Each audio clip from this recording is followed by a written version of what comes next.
Yang pertama kali harus diberikan ibu kepada anak-anak itu adalah pemberian modal dasar akhlak yang baik buat anak-anak. Iya.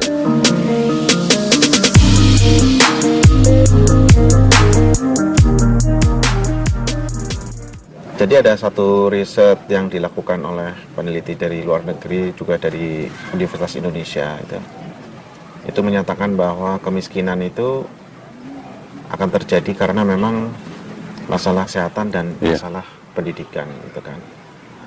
Jadi risetnya itu salah satunya menyampaikan bahwa seorang anak yang lahir miskin itu nanti cenderung kalau sudah dewasa tetap miskin. Jadi recycle ya. Recycle gitu. Jadi mungkin orang menganggapnya itu. Jadi harus diputus ya, Pak Oji? Iya. Jadi mata rantai kemiskinan itu harus diputus dan kita harus berikrar bersama-sama bahwa musuh bersama kita adalah kemiskinan. Nah itu kan mulanya juga dari perempuan ya. Iya, iya. Mulainya dari perempuan. Jadi anak di dalam kandungan ibu sudah harus diperhatikan gizinya. Nanti ketika lahir anak-anak juga harus mendapatkan air susu ibu gitu kan. Diperhatikan juga masalah imunisasi. Iya. Kemudian tumbuh kembangnya anak seperti apa, gizinya perlu sekali diperhatikan.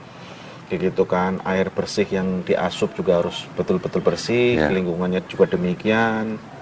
Peran ibu lagi adalah mendidik anak-anak mulai dari masa pra sebelum sekolah, ya kan, masa TK, SD, SMP, SMA. Peranan dari ibu itu sangat luar biasa besar, gitu kan. Nah, ketika itulah perhatian kita terhadap kesehatan serta pendidikan yang baik bagi anak-anak supaya nanti untuk sekolah lagi di level yang lebih tinggi, barangkali sarjana atau sarjana S1 atau sarjana S2. Gitu. Nah, ketika problem kesehatan sudah selesai gitu, katakanlah akhirnya di berbagai desa sudah ada posyandu gitu ya. Berarti kan minimal ada problem kesehatan yang udah ada jawabannya lah ya. Tapi kemudian berikutnya kalau dengan sehat saja kan tidak cukup untuk memutus rantai kemiskinan itu. Kira-kira ibu ditempatkan di mana pada posisi pendidikan ini?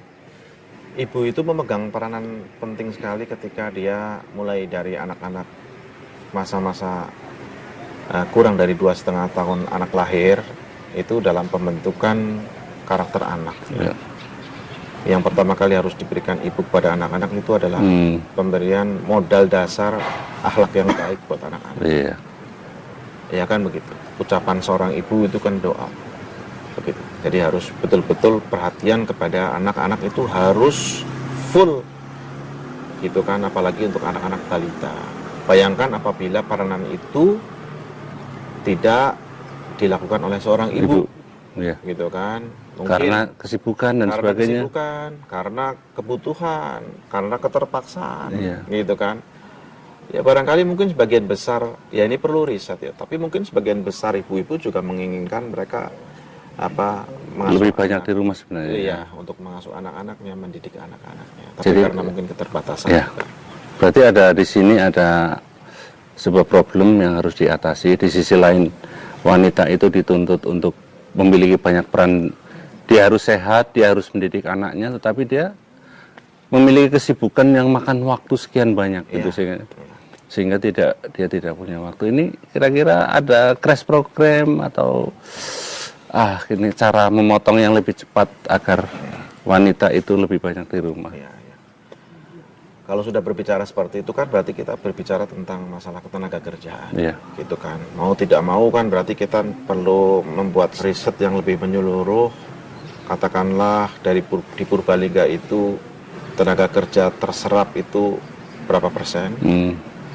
Nanti dari situ akan diriset lagi yang pekerjaan terserap untuk kaum laki-laki berapa persen, untuk yang perempuan berapa persen. Gitu kan.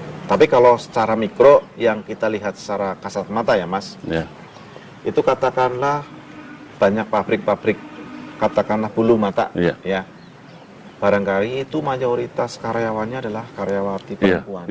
Ya kan begitu. Sekian puluh persen mungkin 90%, 90% mungkin perempuan. Jadi peran kita itu kita harus mencarikan investor-investor barangkali atau syukur-syukur bisa dilakukan oleh pengusaha-pengusaha lokal untuk menciptakan lapangan kerja yang lebih banyak diperuntukkan untuk kaum laki-laki.